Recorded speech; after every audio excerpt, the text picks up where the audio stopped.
Hi, my name is Nicole Branch, and I'm the Associate University Librarian for Learning and Engagement at Santa Clara University. And I'm so honored to be giving the 2020 keynote address for the California Conference on Library Instruction. I've titled my remarks today, Transformation is a Homonym, Critical Assessment in a Time of Crisis. And I'd like to start by acknowledging each of you, wherever you are at this moment, and the personal and professional challenges and sacrifices you have likely undergone in the past 3 months. I'm tremendously honored to provide this keynote, and I truly feel the weight of the moment in giving this address. The things I have to say today are wholly different from what I had originally envisioned when I accepted the invitation to talk. I've struggled over the past months in thinking about this talk and questioning whether critical assessment matters anymore. And if this is mere academic navel gazing, and if not, how and in what ways does critical assessment apply to our current crisis? In reflecting on our work toward critical assessment practices, my thoughts have centered around the concepts of transformation and crisis, and how examining these concepts might provide a framework for us moving forward. It's not my intention to gloss over the challenges we are facing or to provide false optimism, but I do hope to share a way of thinking about our role in the world that lies ahead and to center our work as critical assessment practitioners within this. I'm grateful to help frame the extraordinary talks you'll be engaged with today that will further our thinking. I'd like to begin with the concept of transformation. I've been thinking a lot about transformation, both because, like all of you, I'm sure, I am seeing so much change around me, and because as we navigate this crisis, we're already beginning to see this term used euphemistically in social dialogue and likely at our institutions. Transformation is being deployed to inspire a false sense of hope, to sugarcoat devastating cuts, or to enshrine the continued drive toward neoliberalism and market approaches in higher education that have really taken up momentum in the past 2.5 decades.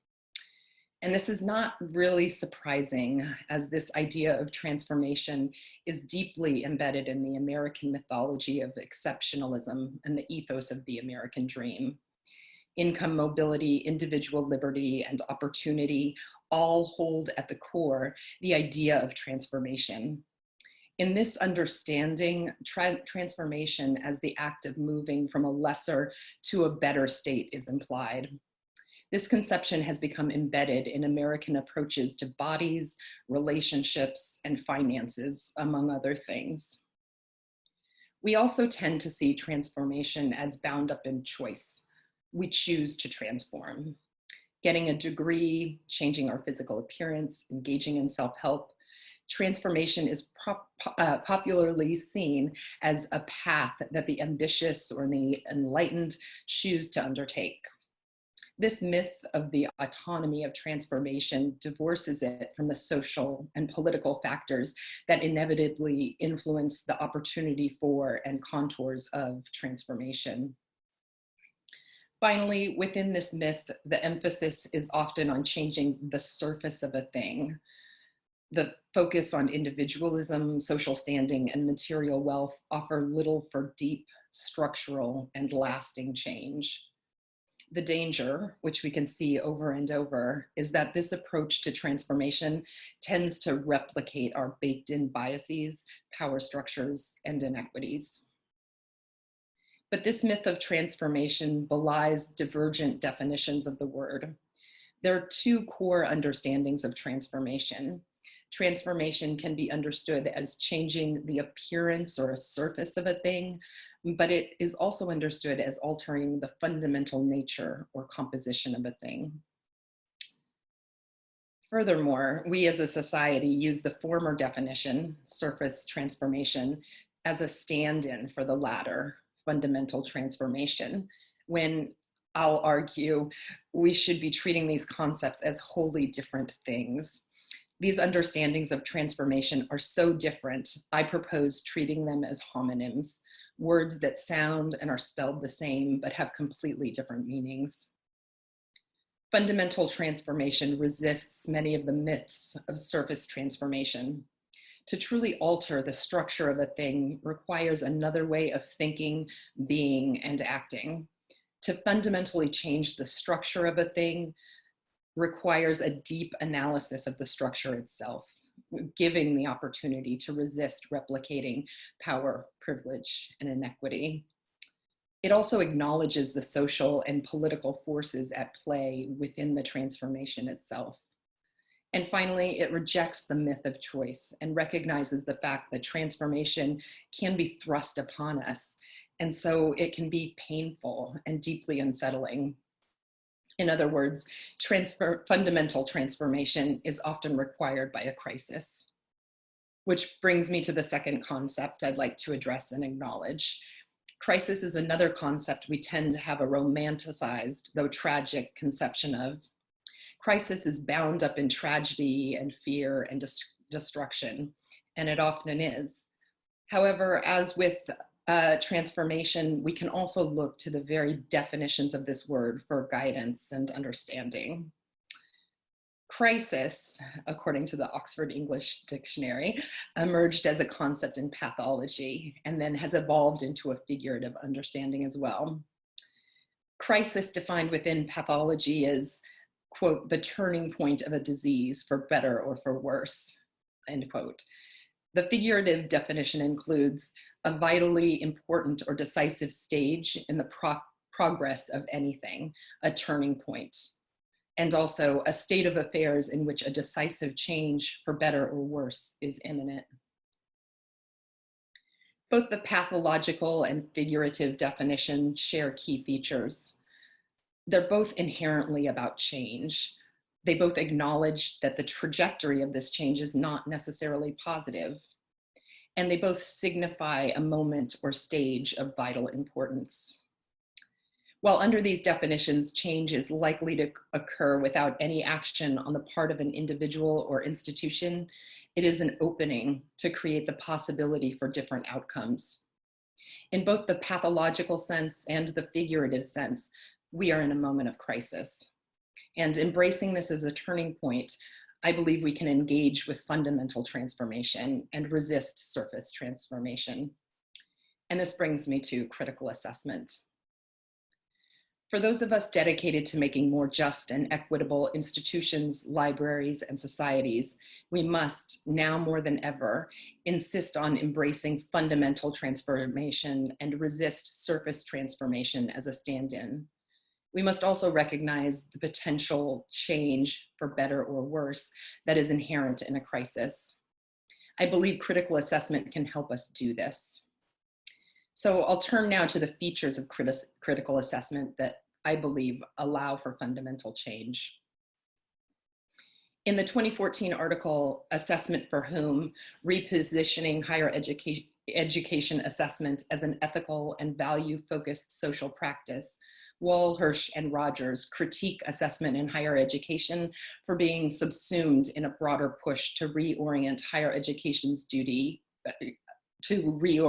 quote, higher education's duty to serve learning for the public good with an increased emphasis on serving the needs of the market. They go on to assert that, quote, university research and student learning have been increasingly placed within national interests associated with economic development and global market competitiveness. Walhirsch and Rogers advocate resituating assessment as an ethical and valuing practice, which includes viewing assessment as a socio-political practice and as a pedagogy.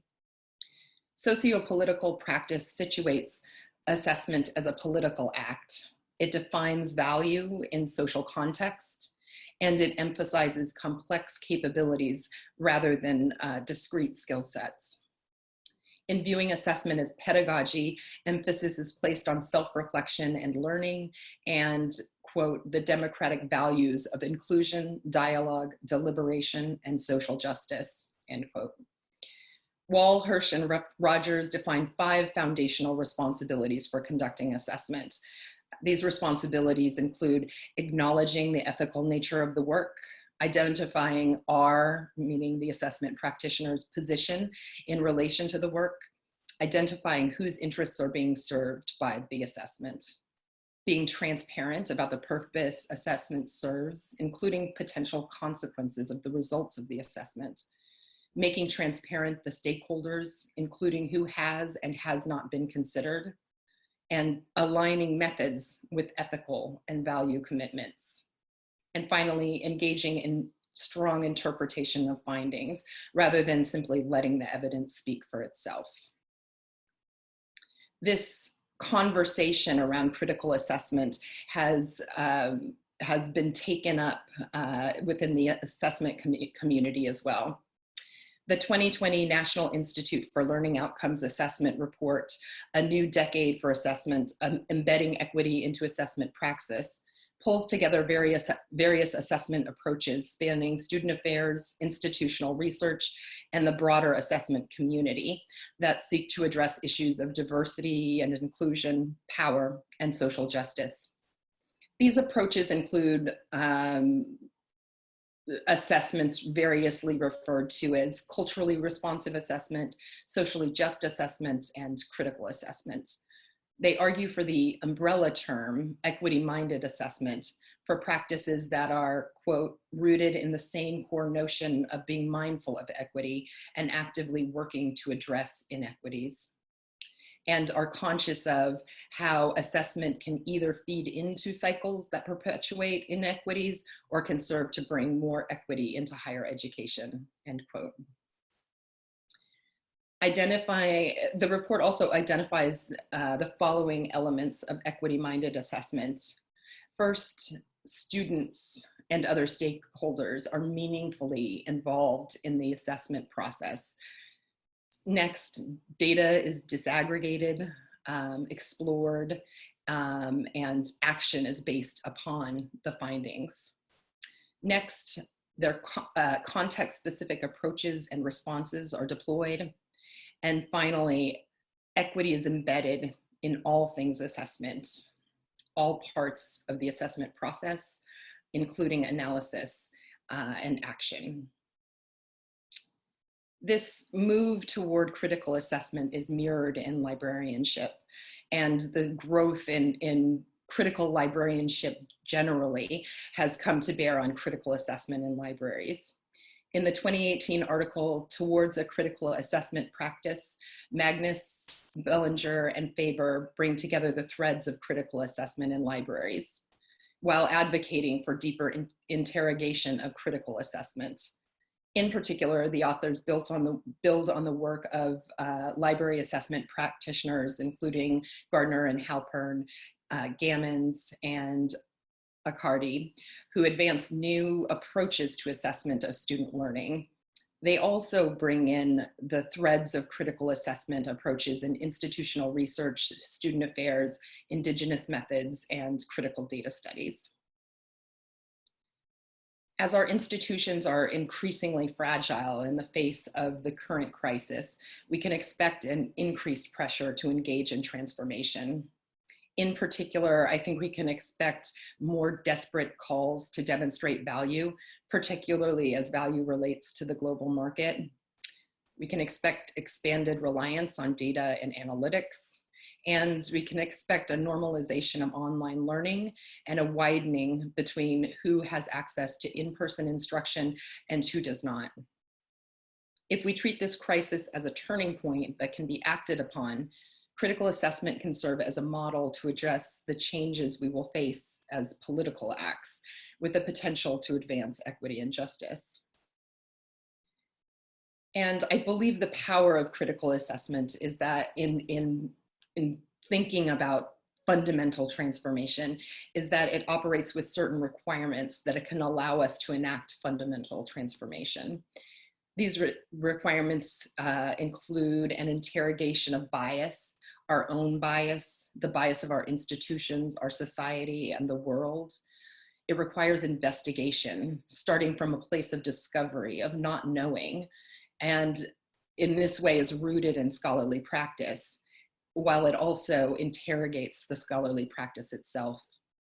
It requires that we work with and through others authentically. It requires a foundation in values. And finally, it requires a commitment to equity and justice in analysis and enactment of this analysis to promote a more just world. So how can we engage with critical assessment in support of fundamental transformation? In addition to building our critical assessment practice, I believe there are 4 core areas that can guide us. First, I believe we can reorient interpretations of value. Wall, Hirsch, and Rogers state, quote, "What is measured has value or becomes valued as it is measured." In other words, we can treat assessment as a way to create value rather than merely demonstrating it. In particular, by focusing on assessing the value of education as a social good rather than a market good, we can examine and communicate value related to equity and justice. For example, I would argue that in this moment, the need to assess things like ethical leadership, critical and divergent thinking, and higher education's role related to equity and informed citizenship are of vital importance. We can also center equity of student learning. As we are pressured to change our pedagogical approaches, now more than ever, we should center assessment on issues of equity, diversity, and inclusion related to student learning. How are these changes impacting different student populations? Who is being left out? How do we adapt our practices in ways that are mindful of advancing justice and equity? We can also engage with critical approaches to data. Data is rife with ethical issues and concerns, including the potential for surveillance, tracking of students, privacy, and reductionist interpretations. As we can expect an increased pressure to engage with data, continuing to build our approaches to integrate critical theory with data and analytics is essential to resisting these shortcomings and ethical concerns. Finally, we can build alliances and work with and through others. Critical library assessment is not a fringe approach. There is an increased momentum across higher education to engage in critical and equity-minded approaches. We, critical library assessment practitioners, are not alone in this effort. And now more than ever, we need to build alliances and work with and through others. While we are under extraordinary pressure to engage with change, critical assessment is a way forward in navigating this change in a way that can open the door for fundamental transformation.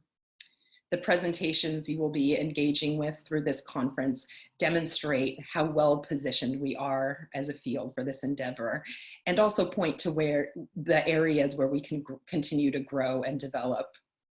I'd like to end with this beginning and share my gratitude for CCLI, the presenters today, and all of you for your work as guides in this fundamental transformation. Thank you.